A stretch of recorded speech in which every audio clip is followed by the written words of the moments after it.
Dude. We'll keep it with Don't forget the socks, Michael. nice sock talk. That's always good and safe. Keep those wings out.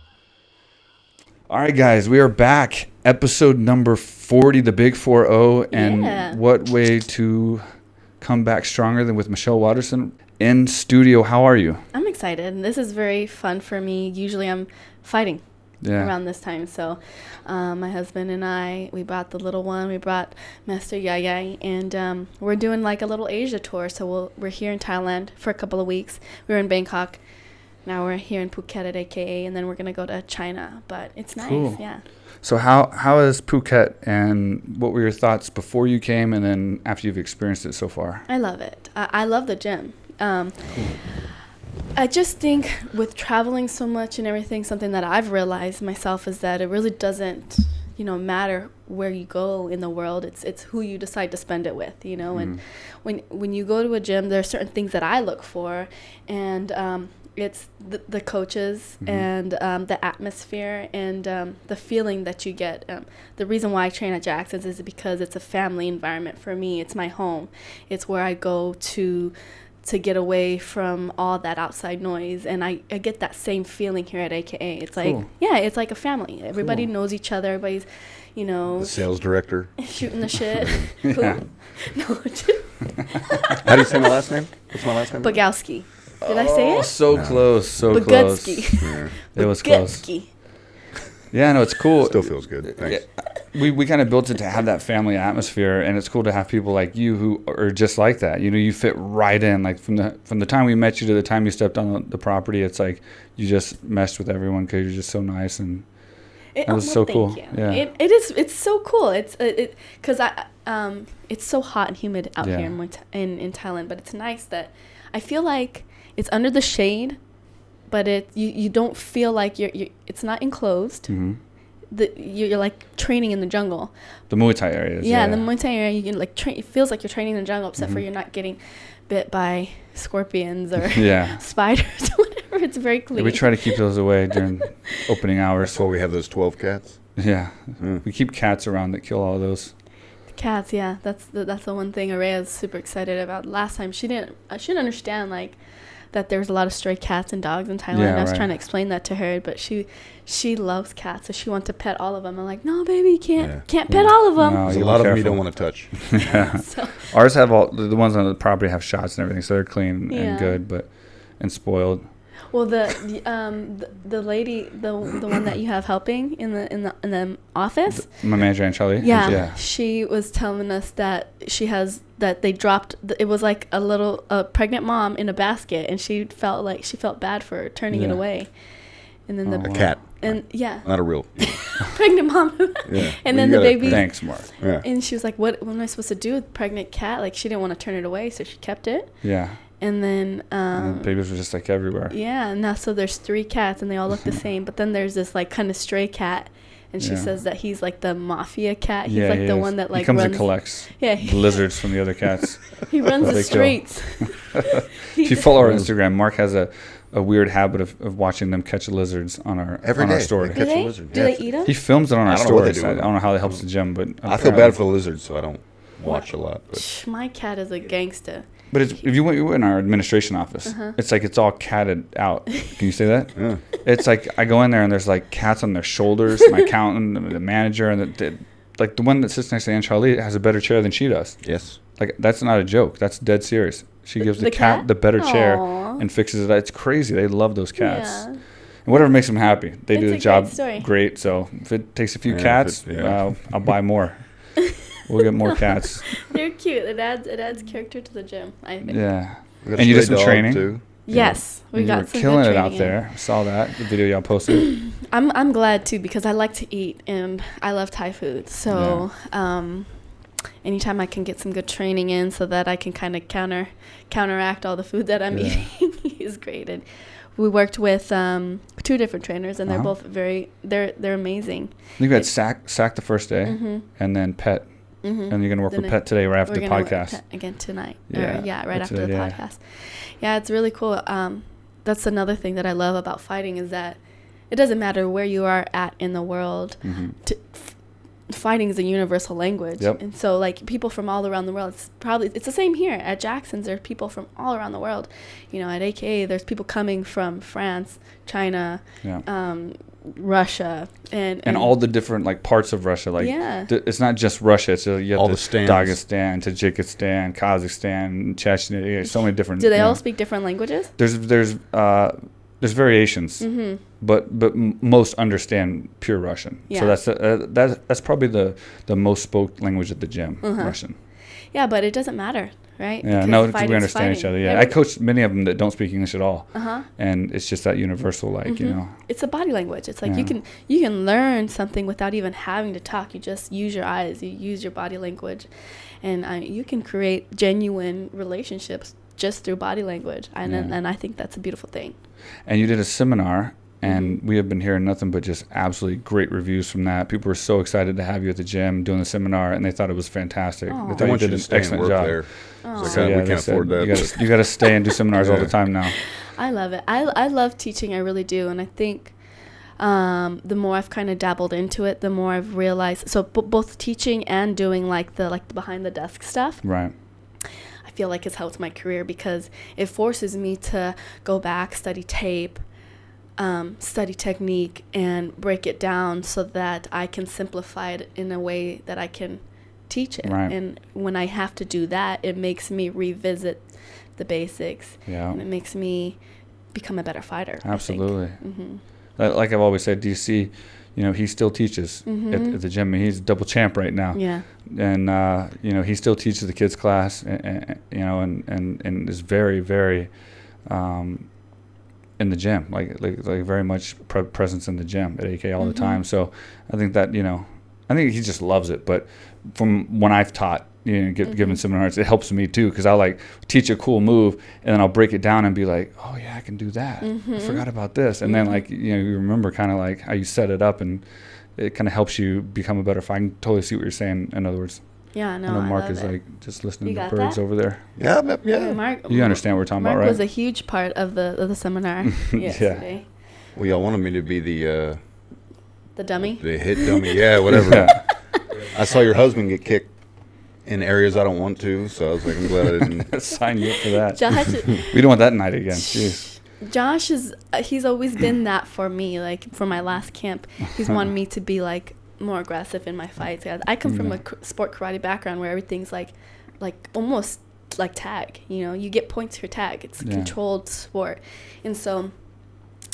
I was telling the students yesterday, even then, I was like, you guys create good habits now, because habits are hard to kick. Yeah. If you create a habit and you continue to train that habit over a decade, then it's going to be hard to kick that habit. Yeah. And so even now, as I've been fighting for over 10 years professionally, MMA, and I still have habits from when I did point sparring, you know? Yeah, of course. So Josh is like trying to get me to be more vicious and this and that. So my whole last camp was spent, you know, with him in his headgear and me mounting him and just like raining down elbows, and you know, just to try to get me to be more vicious. And I mean, it's crazy because like hanging out with you these last few days, you're so nice. And I don't know, but I'm a fighter, so I'm always see both sides to it, and I hear people saying certain people are nice, how do you fight? But like you are like the perfect example. I would never put you as a fighter, like.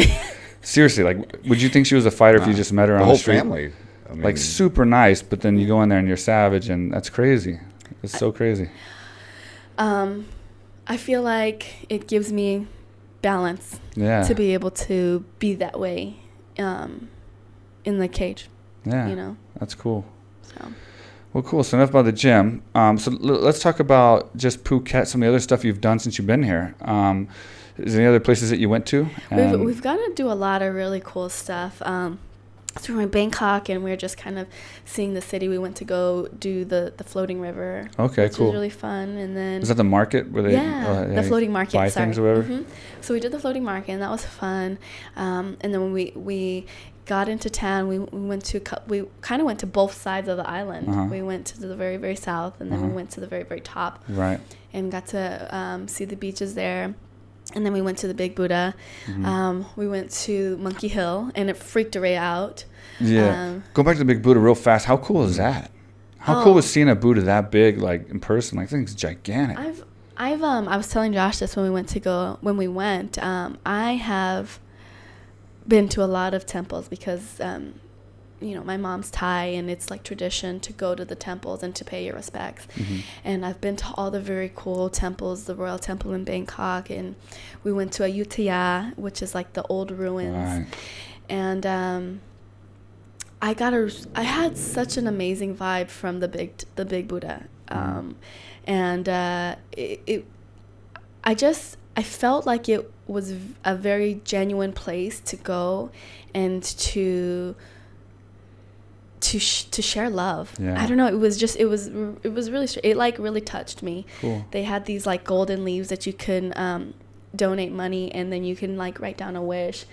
And we all got one, and we told Araya that you can write down whatever you want, whatever you wish for. And she's such a sweetheart. She wished for Josh's dad, because Josh's dad got in a really bad car accident. Oh, I saw that, yeah. And so she wished for Josh's dad to get better, and it just, I don't know, like it really touched me. And that's super sweet. You could feel the vibe, you could feel the love from everybody that was there. There was nothing there that was forced. I didn't feel like it was like a touristy attraction where it was like they were just trying to milk people out of their money. It just felt like I just wanted to be there. I just wanted to feel the presence there. And the Buddha was so huge. Yeah. It was big. Yeah. It's a big Buddha.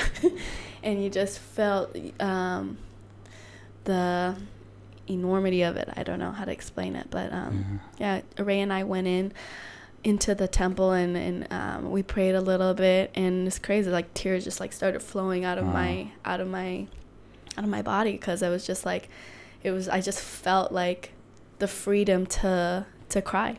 Yeah. And it was, I don't know, it was nice. That's cool. And going back to your daughter, she's adorable, by the way. Thank you. She really is. She's adorable. She ruined magic for me. She did ruin all the magic tricks for Marc via YouTube. What do you mean? While you were working out, she showed me like 5 magic tricks that I didn't really.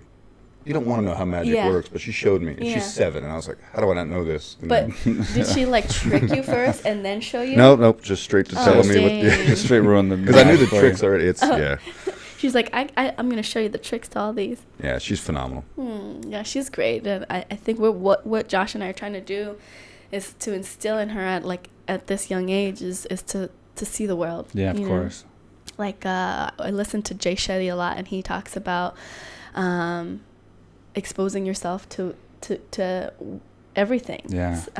And he says, you can't be what you can't see. Yes. So I want her to see everything so that she knows she has choices. Yeah. You know what I mean? I don't think there's no like substitute for world culture and like what you can gather by traveling the world and experiencing people firsthand, their culture, their environment. You can't learn that in a book. You can't learn that on YouTube. You can't learn that on TV. So it's like, I'm a big traveler too, for the exact same reason. I want to see everything. It's like, I'm not a super religious person, but I know there's something up there, and it doesn't matter what exactly is up there and why we're here, but I have a pretty good feeling that this is the only earth I'm going to have in this body, like from like, so it's like, I want to see the most of it, and make the most of it, because this is whatever happens afterwards, I don't know, but I at least know that this is all I got as far as here and now. And so I want to like capture the most memories and learn as much about this place as I can. So it's been a big thing for me as well. Live it, breathe it, take it in. Mother Earth is amazing, and it's beautiful. And so many of us are, and I'm guilty of it too. We all have our technology, and it's addicting to just, get pulled into this world when this world is way more beautiful. Yeah, I'll be on a travel sometime, and we'll be at like this like nice, unique, beautiful landscape place or some kind of like monument or something, and you'll see people, and then they'll take the photo, and then some people just be sitting there on their phones, and like, I'll do it too sometimes, but it's like, God, sometimes I want to just leave the phone at home and just like take a day of just going and enjoying stuff and not checking my messages and emails, and it's just tough because it's so addictive, and it's the way the world works right now, so it's tough to put it down. Would you do a tech cleanse where you're like away from your phone for a week? Good question. We get a lot of questions. That's a good one. So how long are we talking? A week. What did you do a week? A week? Yeah. Well, because he's like a day. I'm like, a day ain't gonna do nothing. Well, we got to answer. So I can't even look at my phone for an entire, like, not TV or phone for. Like, I don't do watch without TV social anyway, media for a week. But I mean, I could do that. I don't have any followers. I would anyway, say because so of business, no. But Yeah. if it wasn't for like having to like, if I could like use the phone to talk to the people at work, Yeah. to know what's going on, I could, but. That stresses you. He's like stressed out I'm about like, it already. I'm like digging my fingers. I'm like, yeah, that would be tough. It would really be tough. And I hate admitting that because I feel so horrible admitting that. But unfortunately, because of this world, it would really be tough to not know what's going on. Because I don't watch TV. I don't watch the news hardly. The only way I know what's going on is usually social media. Yeah. Like when I'm checking the timeline or checking, you know, something like that. We don't have cable. We don't watch the news. It's to we me, I don't feel even like get the English news is TV so hardly. toxic. Wait, I'm sorry. You don't have cable? We don't have cable. Do you have running water? Dude, you live here with Netflix. We don't have anything in America. here. In America, I need cable. Okay. And by the way, ESPN for some reason just showed up on my TV. So now I watch ESPN. See? You get ESPN here? I get ESPN. Oh, that's cool. I think also it's just because our lifestyles, we're really busy too. So we don't have time to like sit. And again, we probably get the majority of our news through our feed anyways. Yeah. But okay, so then I guess my next question is the first thing you do when you wake up. Yeah, how about us getting interviewed? Well, I just I like this turn of events. It's good. I like it. I like it. Because you're a businessman and you're very successful, like super successful businessman. You know, I'm like trying. I'm not super successful. You've done all this on you've built an amazing gym from scratch, and that's like. So I'm curious, you know what I mean? Like I like to say we. I mean, like it changed throughout time, but it's a team effort, you know. But I know what you're saying. Like it's obviously my goal now is to be in business and be successful. Do you feel like if you don't wake up in the morning and start to like tackle your checklist that you're like you're behind, you're falling behind? Or let me ask you this: so you're a fighter, so I know you, and you're a successful fighter, so I know you must know what I'm talking about. Do you know what that feeling when you don't train for a day, or you skip a session because maybe you have to go to the doctor to get medicals, or maybe something with your daughter, or something with like, and you miss a training session? Yeah. Do you know that feeling you get? Yeah. Where it just kills you, and you almost think you're going to lose the fight. Yeah. Like you're telling yourself, I'm going to lose the fight because I didn't go do this one session. It's like that. Yeah. It just transferred from fighting and training to now business. Really? So like if I miss something, I'm not like have to jump right when I do. The first thing I do when I wake up, I have my glasses by my bed. First thing I do when I wake up is look at my emails and stuff. Because usually when I wake up, they've already started. I wake up around like 9:30 sometimes. So I go to bed at like 4. Deep. Yeah, if I go to bed really late, I work at nighttime where it's real quiet. So the first thing I do is wake up, check the revenue, check all his messages and Anshar Lee's. But it's one of the first things I do. And if I just put my phone down and went like 5 or 6 hours and didn't check on anything, I'd feel that kind of same feeling. Like I mean, I understand that. That makes sense now that you put it that way. And it happens when we travel, like Indonesia, we just got back from. And there are times when there's no reception. It's not like we went to some crazy places and there'll be like 6 hours where I don't have reception. And the whole time I'm thinking like, oh, this is beautiful, water. This is beautiful. But I'm thinking in my head like, shit, what's going on at the gym? Where's that cell phone? You have anxiety? What's going on at the gym right now? I want to enjoy this. He does work hard. I got to give him that. And thank you for instilling it because I was a piece of shit before. No, you weren't. No, I was. You didn't have as much of a work ethic as you do now, but you were a great guy. Well, duh, as the kids still say. But even if we get a $30 order online or whatever, he'll send it to me 4 a.m. Like it's $30. I mean, it's 1,000. And they'll get it eventually, but like I'm just on it all the time. Like every single thing I. And I people can't don't keep realize a secret from you. We get a big sale, but you can attest this. People probably would have no idea how hands-on I am with certain things. Like they wouldn't imagine that they see me traveling, and they see me doing things, and they think maybe it's just the face or something. But I really am hands-on. Like I'm obsessed with like work and like knowing what's going on and trying to make improvements where I can. And he's killing it. I mean He's somehow, I don't know how, but he's turned out to be a really good employee. So getting a sale is like hitting the mitt just right when you hear that sound of the pop. Yeah, basically. Kind of. I mean, we want sales, but the good thing about our business, which makes me feel good, is we're not selling we're selling a good product and service. So it's like I feel good that I'm becoming successful and I'm building success upon creating success. You know what I mean? We were 5-star rated on TripAdvisor, 95%. All of our guests love our training. We're helping guests lose weight, win fights, accomplish their goals and their dreams. I feel better knowing that I'm becoming successful from doing something like that versus like being a trader or not that it's horrible, but I'm just saying doing a job where you're kind of like a sales job where it's like you're making your money because you're overcharging somebody for what they're getting. Or you know what I'm saying? Like there's always a little guilt to certain jobs, like when we sold which cars. we've done in the past. And that may be why I changed. I was a car salesman and I was a pretty savage shark. So I was he a pretty savage overcharged shark. his aunt for a car. No, I you didn't. One of your aunt. Where's the I aunt? just sold her a reduced special car because we got a better deal, but she wanted that anyway. Is that what it was? Something like Auntie? that. But I never would Is see she my listening? family. Mike's gonna get a It's phone like call. making me look bad. I'm gonna turn this mic off. That's good salesmanship. No, but the thing was, so coming from that feeling of that kind of job, being a salesman, to now it's so much better. Yeah. It's so much better, and being in a position where you can be successful in a podcast isn't hurting anyone. You know what I mean? A production company where we're trying to build, media and entertainment. Yeah. It's not hurting anybody. So it's like I feel good that I'm doing things that are like actually creating success. And like he said one time, we are just so happy to go to work every day because we're going to meet new people. They're going to tell us cool stories. And not only is it just fun to meet new people, but it's awesome, like ridiculously awesome to hear stories of people who's like waited a year or 2 years to come. They've been saving up money and they finally got there. They're here for like 3 months and it's their dream. Or people that's like created success. I've lost 10 kilos. Man, this is the best I've looked in 10 years. Or, Begstad winning a fight, or Muin getting signed with the UFC, or Manel winning his last fight. Yeah. It's like it's so much. Like we never know when we go into the gym. You show up. We never know what we're gonna see when we get there. It's just so exciting, and it's all good, right? We're not causing any harm. So it's a good business to kind of like be in. I think. I love that. I love that. I feel like when I'm done fighting, I mean, I'd like to continue to do something in the martial arts realm. Obviously, I'd love to teach. I love teaching children. I think they're fun. Yeah. And I think it's cool to see their progression.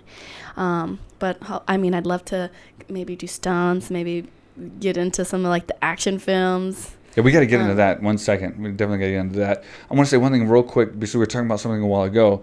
Errol Hawani did an interview one time. Maybe it was when I interviewed him. I don't remember. But we were talking about taking a break, like what you were just saying, taking a break because he's in the news business, obviously. Yes. And I don't know if I read it or it was in part of ours or whatever, but somebody asked him, has he ever taken a vacation and just not looked at the news for a week or whatever, or during his vacation? And he's like, I can't. Oh, yeah. He goes, I don't know how people do it. Yeah. He goes, I know writers and news journalists that will literally go for a week and cut their phones off and not do anything. But he's like, I can't not look at my phone. He goes, I have to look and see what's going on because at any time something could break. Yeah. Especially in the sport, and so going back just to compare to like Arrow, I'm kind of like that, I guess. Really? You never know, right? Yeah. I feel like if I'm with Josh and Araya, then I could do it for sure. I could do it. Yeah. A week, I could, and I feel like it would be a relief.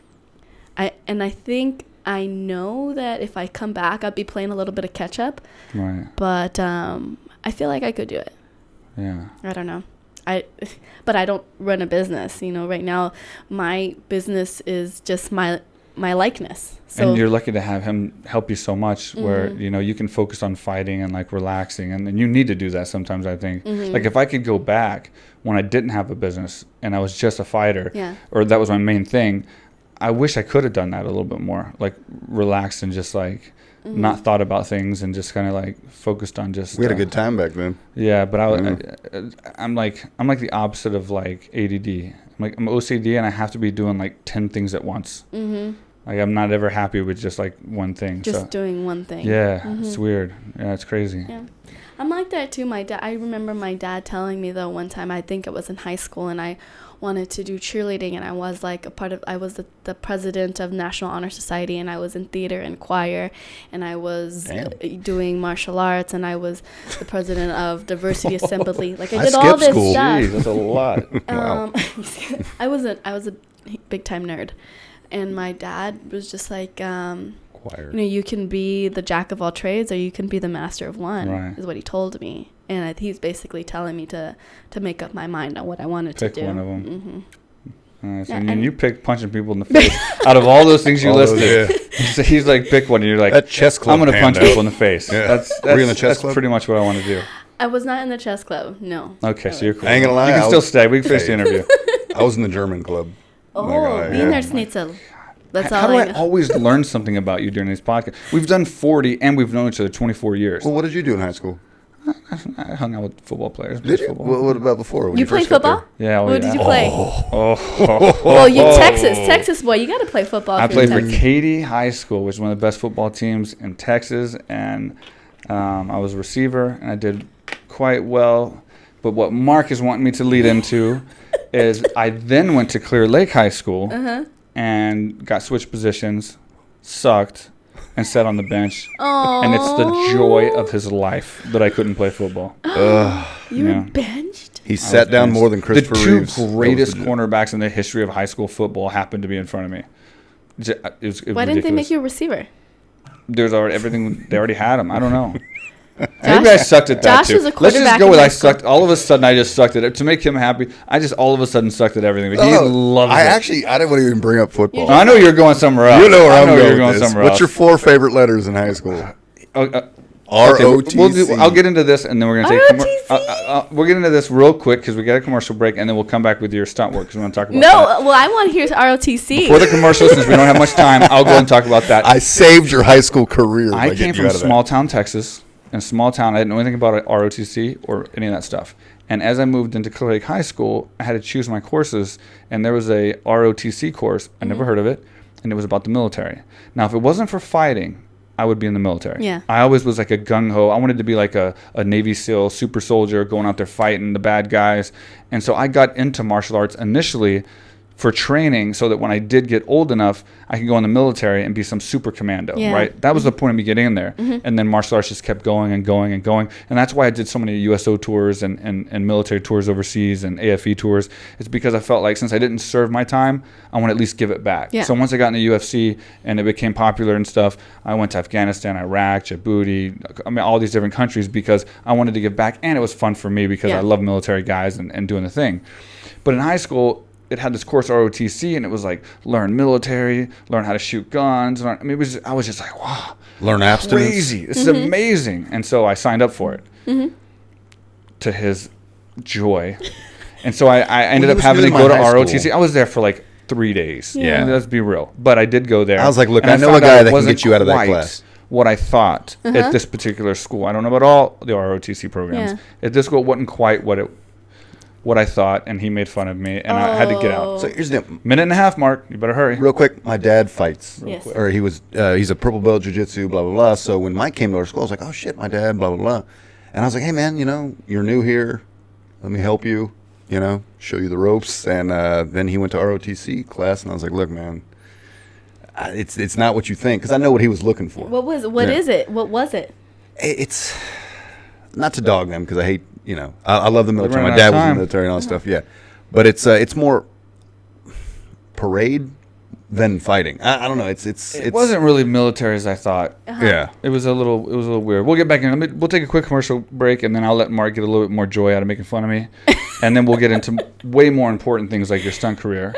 So anyway, here's a message from our sponsor. First, I want to thank June at Starfish Concept. And I want to also thank Vicious Circle. Starfish Concept is a PR firm that obviously does a lot of PR all over Asia, all over America. Very good, and they support the podcast, support the gym. Shit, we got sponsors. Vicious Circle does all of our gear, and then of course the commercial from AKA Thailand is right here. What's up, everybody? I am here in Thailand. This is the first time I've ever been here. Been dying to come here for years. The great Mike Swick. He's one of the big reasons he's been trying to pull me down here. What he built down here, AKA Thailand, is incredible. There's people here from all over the world.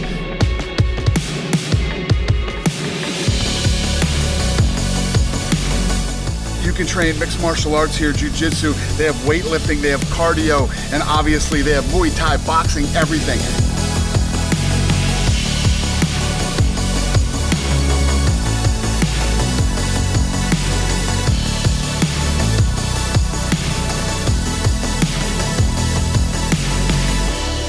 telling you guys, I know everybody wants to go to Thailand because Thailand's so cool, but you can't come to Thailand without coming to AKA Thailand. Come on.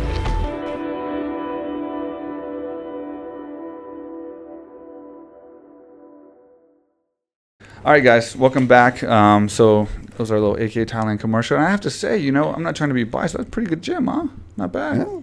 I like the song. We just do that shamelessly every time. I'm glad I was in there for 1.4 seconds. Thank you, buddy. You're welcome, dude. You're welcome. Thank you for that. It was 1 second at first, and I was like, no. You added more? I talked to the editor. I'm like, look, man, give my boy some more time. The FaceTime is ridiculous. Yeah. Thank you. So, so anyway, he still to this day makes fun of me for ROTC. And here's the situation. Let me best explain it like this. You go in there, and it's already funny. You're killing me, man. Okay, so you go in there, and first of all, how many chicks were in there? None. When you walked in there? Okay, None. there's my point. There might have been one, but I couldn't tell. It's not a chick anymore. I don't know. Okay. So anyway. I couldn't tell. Yeah, so there was that. That's why you moved to Thailand. No. Yeah, I was like, well, I'm already used to it. I was in ROTC for 3 days. Wow. So I went in there, and I'm expecting like learning all this like tactical stuff, and we're gonna be like learning all this, get these like books, these combat books, and learning all this stuff. But it was like, wear this uniform, and like here's your sergeant and your commander, and you have to like take orders from this person and that person, and they were just like power hungry, like Yeah. It was like almost like people that were the farthest thing from the military I could possibly imagine, power tripping on people because they were like higher ranked and they'd been there a day longer or something. So it wasn't quite for me, so I got out of it and chose to do a much more rewarding thing of sitting on the bench in football and letting Marc make fun of me from the stands. I loved how you threw things down at me in the stands as I'm sitting there. What did you do? I always make fun of Marc. He didn't do anything. I could easily make fun of German. him. He did German class. What do you do well, in first the of German all, class? Talk about how you got kicked out of class that time because you decided to tell the teacher you didn't want to take the test. What was your words? That's a different one. That's something else. First of all, hold on, I got an art scholarship when I was 9 years old. Oh, sorry. Scholar. Achievement. There were two people in Texas in 1989 that got a scholarship. You mean 1889, and it wasn't you. So it was me. I was 9 years old, and an 18-year-old young lady. At 9 years old, you were award-winning painter. I have drawings in Better Homes and Gardens. I'll show them to you right now. 1996. Better Homes and Gardens. So you were drawing grass at 9. Grass. And getting featured in Better Homes and Gardens. Okay, were you in the garden or the home section? Can you tell me that? Were you more of a plant guy or an appliance guy? 9 years later, made it to ROTC. Just tell me, were you more appliance or plant? Plant. Okay. Plant. I love the outdoors. Okay, I'll give you that to you. I'll give that to you. I want to see your art. I'll show you pictures here in a moment. I want to see. Mind you, I was 16 years old. He drew the gym. If you look at from my stories, from like my albums from a long time ago, if you want to see, you're gonna bring that up. It took me 45 seconds. Dick. It was at Better Left in the Trash monthly. It's amazing how proud of you I am for your fighting career, and how much you shit on me for. She asked me to. I was being cool. She said shit on you. She said, "Why don't you make fun of him?" And I'm like, "Okay." Because you have nothing to make fun of me about. The nicest person in the world. I was sexually active. When someone this nice tells me to make fun of you, I am not going to say no. Okay, and she's a fighter who's active who can beat me up right now. What your life would be like if you didn't meet me in high school. See how excited he was about being sexually active? What do you mean I wasn't cool? I was sexually active? You were sexually active? Yeah, with girls. Not in high school. You weren't. I saw the classes you took. No, you didn't. You weren't in my classes. There's nothing wrong. I actually was. You were in one, yeah. Do what? Shit ton. That's why you were probably there, huh? Jawohl. It's a fuck ton. Anyway. How many talk to you? This is, by the way, the most entertaining part of being here with you guys in Phuket is that you guys argue like you've been married for. That's all we do is talk shit. A couple of decades. We did a dynamic podcast one time. I don't know how many views it got, but this is They're all dynamic. This is we said it dynamic 57 times. Yeah. This is the dynamic difference between our dynamic personalities of this dynamic. No, but this is the difference of us and like a lot of other podcasts is like we've had like 24 years of experience together. Yeah. So that you can't really get when you put just two people together because they're funnier, because they're fighters, or because whatever. So we kind of have this kind of like banter. And I guess it's entertaining to some people. People say it's entertaining, but to us, it's just normal life because I love trash talking him, and he loves trash talking me, and we're really good at it. We sometimes. never give each other compliments. We notice it, and when we did do, in we're Christmas, shocked. though. We did last We night. had What I very nice texted you. Christmas. Yes. Yeah, that You were was probably in I tears thought- from my text last night. I was so nice to you. in tears. I was so happy with your Christmas present to me. It's just nice to finally get some recognition for what Oh, I do. I appreciate it. Thank you. And what did you get from me? Tell everybody. I don't remember. Yeah. What'd Oh, you I do? don't remember. I'll let you surprise everyone on Instagram. Follow him on I haven't done Instagram it yet. at Marc Bogutzki, and you'll see his present. Bogutzki. It's really cool. Yeah, you guys can be the 3rd and 4th followers. It's No, great. you're up to a pretty good amount. I lose more a day than I gain. It's embarrassing. Come on. Everybody follow Marc at Marc with a C, Bogutzki. But you got to figure out how to spell Bogutzki, so good luck with that. I'm not going to spell it out. Okay, so let's get on to your stunt career, because you do stunts. Uh-huh. And let's talk about that, because that could be something that could carry on after Here comes some name fighting. dropping. That's exciting. Johnny Depp. Yeah, I'd love to. They film a lot in Albuquerque, like surprisingly, because of some of the tax credits that they give, like the film industry, and also because it's a perfect scenery for like a lot of westerns and stuff. Right. So, I've done. I've got to do some Disney shows like Lemonade Mouth, and I got to work with Colin Farrell on a vampire movie. I was like one of the vampires stuck in the wall. I did A vampire stuck in the wall. Yeah, He couldn't get out? Well, in the movie, he was She didn't name it, neighborhood vampire, and he would like kidnap some of the girls and like eat them. Oh, wow. And then put them in the walls. I don't know. Sounds like he was an ROTC. So who was Colin Farrell in that one? He was a vampire. He was the yeah, guy he was that did it, okay. he was a good-looking vampire that like seduced the women. Well, yeah. Why'd it have to be good looking? Is that like your free pass? Yeah. It's, Your free pass celebrity? Over here for we have. No, he was actually really nice, Colin Farrell. Okay, He nice. do you actually- have a free pass celebrity, by the way? Do I? That you I can don't talk good know. about? Well, you can always talk good Do you, about Mike? anybody. Well, there's a difference of talking good and about, and if you meet them, that you can, say do hi or go on a date something. with them or do something. But I don't think there's nothing wrong with giving props to celebrities if they're good looking or not. There's Yeah, nothing I wrong don't with that. That think doesn't so take either. away You from know your mine. significant other. Yeah. Your friend. Mark is in love with one of my best friends, Holly Holm. I mention her every Did you see the podcast. video they did No. together?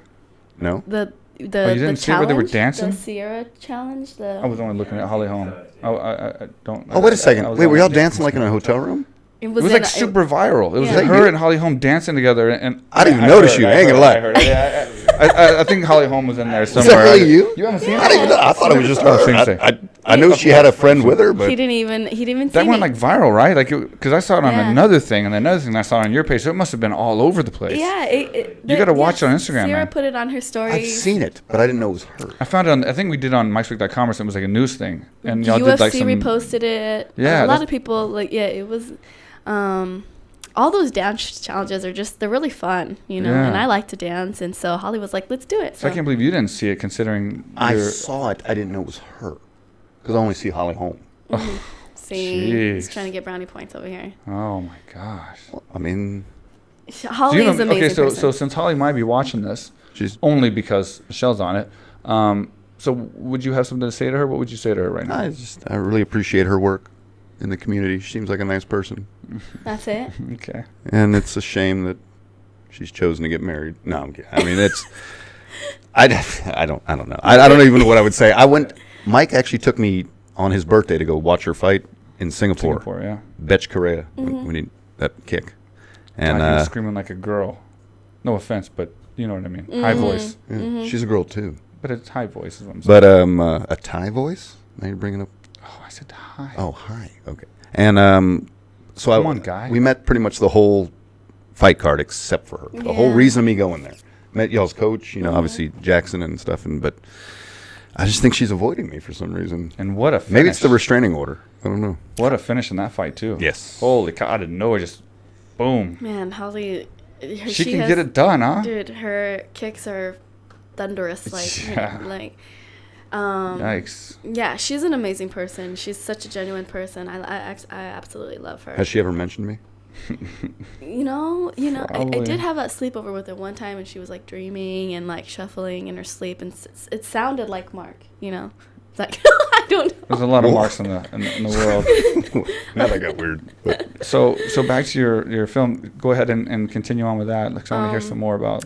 I got to do some cool stuff. I did Lone Ranger. Oh, that's cool. Yeah, there was this huge like train scene where, in the that was Johnny Depp. With Johnny Depp, the trains come apart and there's like all this chaos. I was in that. I did some. I was able to do MacGruber. I did. MacGruber was actually my first stunt.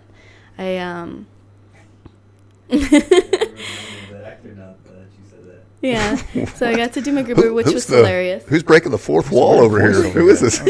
What's going on over here?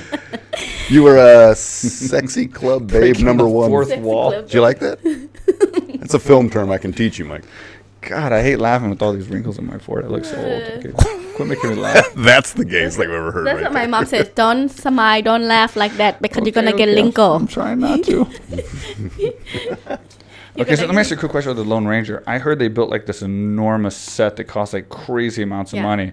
So you were there for that, or did you see this set that they built? This whole like city of. It is an actual city. It's an actual city. They built a whole city in the middle of the desert. They built a city. They built train tracks. They brought a train over, like an actual train. Wow. And yeah, it's literally a city, and it's still up. It's like a ghost town in like the outskirts of Albuquerque. It's very cool. Oh, cool. Well, funny story I have, because they were filming like the circus scene, and Johnny Depp is like walking in or coming in on the horse, and then like they go to break, and so I'm one of the stunt people in one of the like train box cars up top because it's situated. And then they have people sitting inside the train. They have people sitting on the sides of the train and on the top of the train. And so we're just kind of like looking down and watching all the action go on. And Johnny Depp is like going back to his trailer. So he's riding back on his horse. And he looks up, and I swear he's looking at me. I swear. I've been there. And so like he like smiles and he like waves at me. And I'm like, is he really waving at me? So like I like wave back, and I probably blush, and I'm like, hi, like that. And I'm so excited because I didn't initiate the wave, Yeah. So I'm so excited, and I get down to tell one of my other friends that's doing the stunts as well, and I see this huge smile on her face too, and I'm like getting ready to tell her what just happened, and she's like, guess what just happened? I'm like, what? She's like, well, I just waved to Johnny Depp, and he waved back at me. Oh. So she was on top of the cart. So she was the one that waved at him. Oh. And he waved back, and I thought that he was waving at me. That's why you always make the first move. That's what you got to say, yeah. But I will say this. Maybe she waved, but he waved back at you instead. Okay. So that could, who knows, right? Not gonna lie, I don't think that's what happened. If you really got that feeling, maybe it was there, right? Yeah. No, it was. You can tell when someone's looking at someone else or looking at you, right? I remember when I waved at Holly from in the stands, and Yeah. she turned around and waved back. did not. No, just turned around. Yeah. Yeah. So that's my story. I don't know. I've done a lot of cool stunt work. But you like that? I mean, could you see yourself doing that after fighting? I'm going to ask you this anyway, so it might be the answer. But after fighting, what would you be doing, say, like when your fighting career is completely over, to make you the most happy? Like, what would your ideal job be after fighting? I'd love to be like an action star. Yeah, I think that would be so cool because it would allow me to continue to do martial arts. I'd be doing stuff that is actually martial arts, and I think that it would be nice to have a female playing these roles that has the resume that I have, like actually fighting and knowing the moves. But because before I fought, I did martial arts, I did wushu, I did karate, I did kempo, so I did a lot of the more like artistic side of martial arts that people haven't been able to see me actually perform. Right. So I think that'd be really cool. You got to get her in touch with Lynn Oden, previous guest. I'm sure you've watched the show. He's a director, yeah. Yeah. So. Yeah, I think that would be really fun. We're about to make a big announcement with him too, because he just might be getting a huge project coming up. But he's a friend of mine from like even longer than Marc. When I first started training, wow, we all trained together. Me, him, and Eve Edwards actually, and we all trained. But me and Eve went the route of going to UFC, hopefully, and then he went the route of trying to be a stuntman. He was doing Walker Texas Ranger and all these filming everything and. You have to watch the podcast, but he talks. It's a fine show. It's inspirational because he talks about like how hard it was to come up and what he had to do, and how most people try to take the easy road, right? They're always coming up to him like, man, how can I get in the business? What can I do? And he's like, well, what have you done? And he's like, well, nothing yet. He's like, dude, you have a camera phone. Go do stuff. Go film stuff.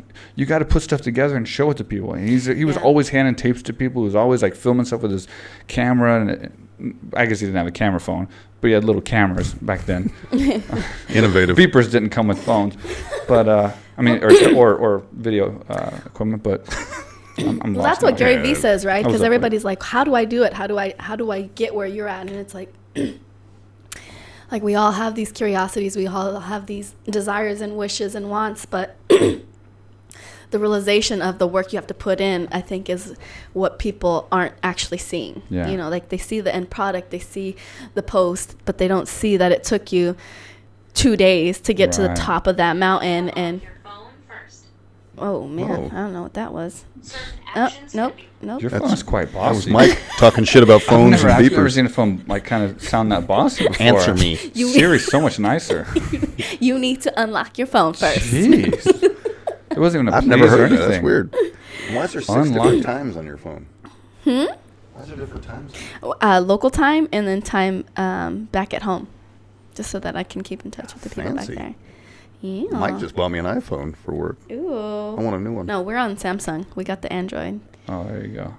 Sorry, go ahead. I just though it's the work, right? I don't think people realize the amount of work that goes into it. And I know that if I do decide to break into that movie industry, that it's gonna be, it's gonna be work, Yeah. But I'm hoping that, with my resume as a fighter and my resume with everything else that I've done in between my fights, that'll help propel me.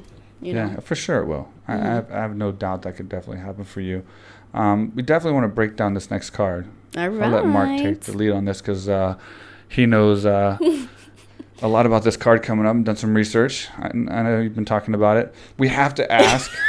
Not in a negative way, but we have to ask as your teammates. Yeah. What is your take on the whole Jon Jones thing and the card being moved? Yeah. And I've never talked to anyone. I'm from AKA. Yeah. We have DC, so I only know DC and our kind of thing. Yeah. What kind of person, like if you were to tell people what kind of person Jon Jones is, what kind of person is he in the gym and in real life? And then what is your take on kind of what's happened with this whole thing that just came about? Well, I mean, I think it's crazy. It's unprecedented, right? Like it's never happened before where they move an entire card from one city to another within a week. Yeah, I don't think that's crazy. ever happened. It happened UFC 12. They moved from New York to Alabama. Really? In that short of notice? Yeah, one day. Holy moly. But it was because the UFC wasn't allowed in New York. Yeah. So it wasn't like some weird reason. And so, but I it's don't. a fun fact for everybody, yeah. See? He's probably That's wrong. why I'm Actual here. guy over here. 50% of what I Google after the show's over with, he's wrong about. When was UFC 12? UFC 12 was probably, 97? I was going with dates. But yeah, I think that's crazy. But at the end, I don't think it's Jon's fault. It's not Jon's fault. Like it's out of his hands. You know what I mean? The blame might be put on him, but at the end of the day, like it's not his decision to make. He's responsible of showing up to the fight and to fight. And so I hope that it doesn't mess up with his focus. And from what I know of Jon as a fighter and as a person, he has probably the strongest mental game out of any of the fighters that I've ever met. So I don't think that it's gonna derail him at all from his ultimate goal of winning that belt back. I do think it's crazy for the fans that have decided to go out, especially with this holiday. It's like New Year's Eve. People are planning to go out to Vegas, and now are they going to stay in Vegas? Are they going to go Just like Gustafsson's from Sweden. So all those people that flew. Yeah. He fought. That's right, were you there? 189. All of the. Were you with the next night? Yeah. But all those Irish They'd have been mad though. fans. Could you I call them imagine? emotional. Yeah. So Jon, he trains as hard in the gym as he portrays. Like he's a hardworking. When I watch Jon train, it's like some people come into the gym and he's really down to earth person. He'll help you put on your gloves. He'll help one of the amateurs that nobody even knows put on their gloves before sparring. He mops the mats every now and then after practice, he corrals everybody to do extra like sit-ups and cardio after practice. And that's just Jon. But when I watch him train, he is uber focused. There's nothing that's going to break his focus. He'll be on a bag for 2 hours working his jab. Wow. Over and over and over again. And I think that's what makes him so great, is that he has that immaculate focus. And when he's focused, there's nothing that's going to break his focus. It doesn't matter what's going on in the outside world. It doesn't matter if there's, cameras, lights, noise, construction. If he's focused on doing something, he is focused. Yeah, two things I want to say is, first and foremost, I want to say that for people who are just finding this out now, there might be some of them, they did say in the test that it wasn't newly ingested, so it was some kind of something that was from a long time ago. I guess that's it's so so it's not like that they proved that he injected something. So we're going to clear that up. Took a grain of rice and he divided tested it 50,000 times. That one little piece is what. So we don't want to act like we're saying he popped because he took something. There was some kind of it was something like that. And then the other thing, I think a big concern of people that are rooting for Jon especially is how this affects him mentally. So I think you just cleared that up, because that's got to be a lot of pressure to again be in this whole thing of like failing a test, whether it's you took something or not, or what the reason, again, this happening, and then all of a sudden you're training for the best, biggest fight of your life for a title to hopefully maybe move on to fight DC or something. But it sounds like he's pretty mentally ready, and it's not going to be an issue, you don't think, for Gustafsson? Not at all. But can you imagine? It'd be tough for me. With that, I'll be honest. Right. I feel like it sucks. Like it just sucks. Yeah. It's haunting him. It literally is haunting him. He's went through so much. A nightmare. I can imagine. It would suck for me if I had to go through something like that. Like, can you imagine being stuck in a nightmare and having to fight your biggest fight of your life? But I think that Jon does well with pressure, and I feel like Gustafsson is a great matchup for Jon. Gustafsson gives him a hard time stylistically because of his style, but I feel like Jon's hungry. I feel like he's ready to get back into the fight game. He's determined, he's focused, and I don't think anything could derail him at this point. Cool. Okay, so you have a couple more teammates fighting on this card. We do. So why don't you talk about them real fast, and we can break down those fights a little bit, and what your thoughts are going into those. So we got Condit, and he's fighting Michael Chiesa. I always forget how to say his last name. Chiesa. It looks like Chelsea or something. Chiesa. Yeah. And I think that'll be a very fun fight to watch. I love Carlos, and I think what makes Carlos such an entertaining fighter is that he is like a natural born killer. Like he's savage. Like he just switches. He's kind of like a hippie granola kind of guy outside of outside of fighting. Yeah, I'll never call him that though. No. I'm too old to talk anymore to these young tough fighters. But he was in my era too, so it's like he was there when I was there. He fought Dan Hardy right after I did, I think. Like literally the next fight. But when he gets in the octagon, he just like something switches. Yeah. And then I have another teammate, Sayer, and he's fighting. I don't know who he's fighting. Curtis Melinder. And so we're rooting for him. And then we also have a new prospect that's been training at our gym, Bhavan, and he's actually fighting Uriah Hall, which is a huge. It's his debut. It's his UFC debut, and that's a huge undertaking. Damn, against to be Uriah fighting Hall. Uriah Hall. But we have a lot of faith in him, and he. I think he's going to do great things for the sport. He's going to move up the ranks really quickly, and so we're all rooting for him, and we're very excited to see him fight. It's a big opportunity, though, too. That's huge. That's a win-win for him, right? I think that's huge. He gets that win. He launches himself up. You know? So, and then we got BJ. I didn't just look at the board, just so you know. I was just checking the time. And we also have, and I knew this card. The fight I'm about to talk about wasn't the one I looked at, so don't think I don't know this fight was on the card, please. But what is your take on the Cyborg Amanda Nunez fight? Because I think it's going to be a crazy fight. Yeah. And you being a female fighter in the UFC, what is your take on that fight?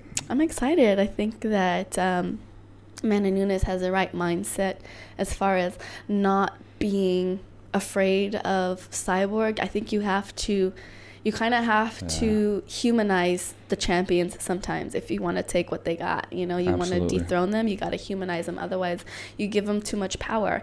And when you give them too much power and respect, then they feel that. They can smell it. It's like blood, you know, and then they jump on you. So, you know, with Nunez not giving her that respect and just wanting to be the best, I think that's amazing. Now, will she be able to push Cyborg back, being a 35er coming up to 45? That's a tough one. That's what we're going to have to see on Saturday. Cyborg has shown to be more of a patient fighter. And so I don't know. I don't know if if Cyborg being more patient in this fight against Nunez is going to help her, or if that's going to help Nunez. So I think that when Cyborg fought Holly was able to expose a lot of Cyborg's weaknesses. Actually, even though because it went all 5 rounds. Cyborg's never really gone that long in fights, and so just being able to see Cyborg fight for 5 rounds, being put up against the cage and being held there, I think was a huge eye opener for a lot of the girls. Like, whoa. It definitely didn't hurt for Amanda to see that, for sure. Exactly. To see a 5-round fight before she fights her. Yeah, I think it was a great point you made about that, putting a fighter on a pedestal. And a good example of that's Vanderlei Silva when he was in Pride. Yeah. I mean, he would do his little thing like this, and his opponents were just, I mean, he went 10 years without being beat. And I think a majority of that, even the Conor McGregor, the hype from him, I think he has a lot of these opponents beat before they ever get out there. And when you start questioning yourself in the sport, you don't fight to your ability. Like, you know, I'm not hating on Conor. I mean, but I do think even if Conor fought some of the guys he fought previously, it'll be a lot tougher fights now than when he had them mentally just completely shook. And Khabib kind of took that away from him now, so he don't have that kind of that edge anymore. But when we saw Vanderlei do his little thing like this, people were just like, "Oh, can I tap now, or should I wait a little while?" Lick the blood off. And before we go, what's your take on the BJ Penn fight? I know you want to say something about that. I love BJ. BJ was a part of AKA. Of course, man. I love He's trained at Jackson's too. Oh, did he? Yeah. He came to us right when he got in the UFC, and his first few fights in the UFC, he trained with us, and I'll never not love that guy. Yeah, he's such a sweetheart. But you were trying to say that his last few fights weren't that great or something. No, I mean, they shouldn't have even happened. He shouldn't. But do you think he made changes because he has to know those fights weren't great, and he has coaches behind him that's going to tell him what to fix? I don't know. I mean, he's got money, he's got fame already. I don't know what he's done. I mean, I guess he loves. He's a fighter. I get it. Just scrap is his thing, and it's true. It sucks to see. You know, I think that it's going to be a good fight. I don't know who Ryan Hall is. I'm not gonna lie. See, this is why I think it's gonna be a good fight, because styles make fights. Ryan Hall is a jiu-jitsu guy, you know. So maybe we're gonna see, like, usually when you match up two jiu-jitsu guys, it turns into a stand-up fight. But it would be really cool to see like a really high-level jiu-jitsu match with some punches thrown in. Well, then let's do that. What we usually do here to wrap it up is we'll do predictions, round, and how they finish, and victories, obviously. Leave me out of this one. Well, that's why we have her. Horrible. So we'll start with BJ Penn, Ryan Hall. How do you see it? BJ Penn submission, first round. Nice. Chad Mendes versus Volkanovski. Oh, Chad Mendes. Chad Mendes. Decision win. Nice. And then Latifi versus Corey Anderson. I don't know. I wouldn't know how to call that one. I'm thinking Corey Anderson knockout, 3rd round. Okay. And then obviously, who do you have, Condit or Kiyoshi? I got Condit, Sire. TKO, 2nd round, ground and pound. Nice. And then Cyborg Nunez. Cyborg Nunez. That's a tough one, huh? I need to call my lifeline. What's my lifeline, babe? Uh-oh. Amanda Nunez, underdog. Okay. Yeah. I have a feeling. I have a gut feeling. We're going to go Amanda Nunez. Decision. See, that's why I think Cyborg 1st round knockout. Really? I'm Yeah. going Amanda so? Nunez decision. All right. 5-round war. And then Jon Jones, I'm gonna give Jon KO 3rd round. See, same one for you. That's what I got. That's what I got too. Well, cool, awesome. We'll see what happens, and I want to thank you for being on the podcast. I want to thank you for coming to AKA Thailand. The seminar was great. Your presence has been great. It's always having refreshing people, so down to earth, so humble, so happy, so accomplished as yourself and Josh. You have the best family and your in the whole world. family. And it's been so fun and so amazing. So thank you so much for being on the show and for being here. We really appreciate it. That's how we end the show. Bam. Bam. Bam. Thanks, guys. Thanks for having me. No problem. Thank you. Real quick, with Mike Swick.